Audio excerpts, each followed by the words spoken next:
আজি বিশ্ব পৰিৱেশ সংৰক্ষণ দিৱস। বৃহত্তৰ অভয়াপুৰী উন্নয়ন সমিতিৰ বিশেষ পদক্ষেপ। বিশ্ব পৰিৱেশ সংৰক্ষণ দিৱসৰ লগত সংগতি ৰাখি গছপুলি ৰোপণ কাৰ্যসূচীৰ শুভাৰম্ভণি কৰে উত্তৰ শালমাৰা মহকুমাৰ মহকুমাধিপতি জয় বিকাশে। হয়, আজি বিশ্ব পৰিৱেশ সংৰক্ষণ দিৱস। আজিৰ এই বিশেষ দিনটোৰ লগত সংগতি ৰাখি বৃহত্তৰ অভয়াপুৰী উন্নয়ন সমিতিয়ে গ্ৰহণ কৰিছে গছপুলি ৰোপণ কাৰ্যসূচী। এই গছপুলি ৰোপণ কাৰ্যসূচীৰ শুভাৰম্ভ কৰে উত্তৰ শালমাৰা মহকুমাৰ মহকুমাধিপতি জয় বিকাশে। ঐতিহাসিক দেৱদাৰু নগৰী অভয়াপুৰী চহৰখনত পৰ্যাপ্ত পৰিমাণে দেৱদাৰু গছপুলি ৰোপণ কৰি চহৰখনক আৰু অধিক দৃষ্টিনন্দন কৰি গঢ়ি তোলাই হৈছে বৃহত্তৰ অভয়াপুৰী উন্নয়ন সমিতিৰ মূল লক্ষ্য।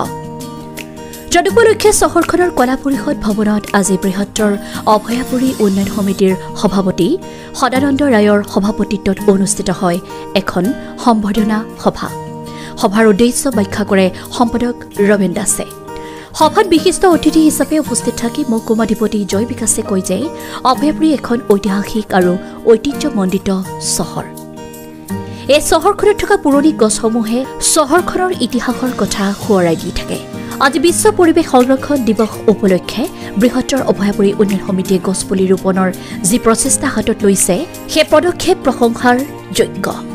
সভাত বিশিষ্ট অতিথি হিচাপে উপস্থিত থাকে ক্ৰমে উত্তৰ শালমাৰাৰ বৃক্ষ বন্ধু বুদ্ধিশ্বৰ ৰায়, অভয়াপুৰী মহাবিদ্যালয়ৰ অধ্যক্ষ প্ৰাঞ্জিত কলিতা আৰু BRPLৰ বিষয়া কায়ুম চৰকাৰ আৰু চহৰখনৰ বহু কেইজন বিশিষ্ট সচেতন নাগৰিকে। আজিৰ বিশ্ব পৰিৱেশ সংৰক্ষণ দিৱস উপলক্ষে বৃহত্তৰ অভয়াপুৰী উন্নয়ন সমিতিয়ে গছপুলি ৰোপণৰ যি প্ৰচেষ্টা হাতত লৈছে সেই পদক্ষেপ প্ৰশংসাৰ যোগ্য। News desk report, north east Assam. আজি আমি এইটো যিখিনি গ্ৰেটাৰ অভয়াপুৰী ডেভেলপমেণ্ট কমিটি আছে এইটো মোক মাতিছে আজি যিখিনি বৃক্ষাৰোপণ আমাৰ যিখিনি চৰকাৰৰ পৰা বি বেছি বল আমি দি আছো এইটো প্ৰজেক্টৰ। যিখিনি অভয়াপুৰী টাউন আমি জানো কি এইটো আগতে যেনেকুৱা হিষ্ট্ৰী আছিলে এইটো দেৱদাৰ নগৰী এনেকুৱা আছিলে। যিখিনি আমি এইটো এতিয়া সকল কমিটিৰ পৰা বি সকলো আমাৰ এডমিনিষ্ট্ৰেশ্যন পৰা বি আমি এইটো কৰিছো কি যিমান আমি দেৱদাৰ এনেকুৱা বৃক্ষ যদি লগাব পাৰো এইটো ভাল হ'ব মিউনিচিপালিটিৰ লগত আৰু যিখিনি মানে নেক্সট জেনেৰেশ্যন হ'ব তেওঁৰ এনভাইৰনমেণ্ট কনজাৰ্ভেশ্যন যিখিনি আছে এইটো গম পাই যাওঁ কি বৃক্ষ আমাৰ ফেভৰেবল আছে আৰু কেনেকুৱা আছে। এইটোহি বেচিকেলি এইটো আছিলে আৰু সকল কমিটি ভালকে এইটো পাৰ্টিচিপেট কৰি আছে যেনেকুৱা ডেভেলপমেণ্ট ৰিলেটেড এক্টিভিটিজ আছে আৰু যিখিনি এইটো বৃক্ষাৰোপণ যিখিনি কাৰ্যক্ৰম আছিলে এইটো ভাল অৰ্গেনাইজ কৰিছে আৰু সকল যিখিনি বেলেগ মানুহ আছে এইটো আমি মটিভেট কৰিব লাগে কি যিখিনি এনেকুৱা দেৱদাৰ এনেকুৱা হিষ্টৰিকেল যিখিনি ৰেলিভেণ্ট বৃক্ষ আছে আৰু যিখিনি অভয়াপুৰী টাউনত ৰিলেটেড আছে এইটো আমি কৰিব লাগে। এইটোৱে আছে অভয়াপুৰীত আজি 100 বছৰীয়া এই দেৱদাৰু এই যিবিলাক আপোনালোকে এই দেৱদাৰু গছ দেখিছে ইয়াৰ আয়ু 100 বছৰৰ ওপৰত। এই দেৱদাৰু গছৰ কাৰণে অভয়াপুৰী নগৰখন দেৱদাৰু নগৰী বুলি অসমৰ সাহিত্য সংস্কৃতি জগতত বিশেষকৈ অসমৰ সাহিত্য সংস্কৃতি জগতত আমি দেৱদাৰু নগৰী হিচাপে অভয়াপুৰী নগৰখন খ্যাত। গতিকে আমি ডেভেলপমেণ্ট কমিটিয়ে সেইকাৰণে আমি স্মাৰক পত্ৰ দিছিলোঁ DC ছাৰ, চিভিল এডিঅ' ছাৰ আৰু টাউন কমিটিক।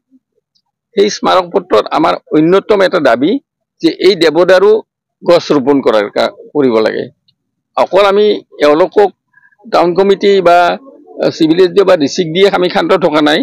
আমি স্পেচিয়েলি আমি DFO, সামাজিক বনানীকৰণৰ DFO, জেনেৰেল আই ভেলি DFO, কনজাৰভেটৰ সকলোকে লগ ধৰিলোঁ যে আমাৰ দেৱদাৰু গছ ৰোৱাৰ এটা কিবা ব্যৱস্থা কৰি দিয়ক।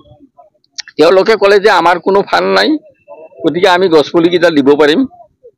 এইখিনি কোৱাৰ পিছত আমি আমাৰ যিখিনি আমাৰ সদস্য আৰু আমাৰ যিখিনি ৱেজাৰ আমি সকলোৰ ওচৰত আবেদন জনালোঁ যে আমাক অন্ততঃ গাছডাল ৰুলেইতো নহ'ব, তাক খাচা ৰক্ষণাবেক্ষণ যদি আমি নকৰোঁ সেইকাৰণে আৰু বহুতে ধৰক আমাক প্লাষ্টিক নেটৰ কথা কৈছিল, কিন্তু আমি প্লাষ্টিকটো আৰু ব্যৱহাৰ নকৰিলোঁ।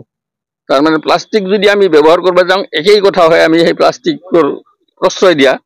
গতিকে আমি সেইকাৰণে লোহাৰ খাচা বনালোঁ আৰু এইখিনি কৰিব যাতে আমাৰ যিখিনি বৃহত্তৰ অভয়াপুৰী উন্নয়ন সমিতিৰ সদস্যসকলৰ ওচৰত মই ঋণী তাৰ লগতে আমাৰ BRPLৰ এমপ্লয়ীৰ এটা গোট আছে হোৱাটছআপ গ্ৰুপ তেওঁলোকেও আমাক সহায় কৰিছে আৰু বিভিন্ন আমাৰ ওয়েল ওয়াইজাৰ আটাই আমাক সহায় কৰিছে এতিয়া আমি মেইনলি যদিও দেৱদাৰু ৰুম গছ ৰুম আমাৰ লক্ষ্য কিন্তু আমি বেলেগ গছো ৰুম মানে য'ত দেৱদাৰু ৰুব নোৱাৰি তাতে আমি বেলেগ গছ ৰুম গতিকে এইটো আৰু আমাৰ কণ্টিনিউৱাছ প্ৰচেছ আমি কমিটিত থকালৈকে হয়তো আমি প্ৰতি বছৰে এই ধৰণৰ কাৰ্যসূচী লৈ থাকিম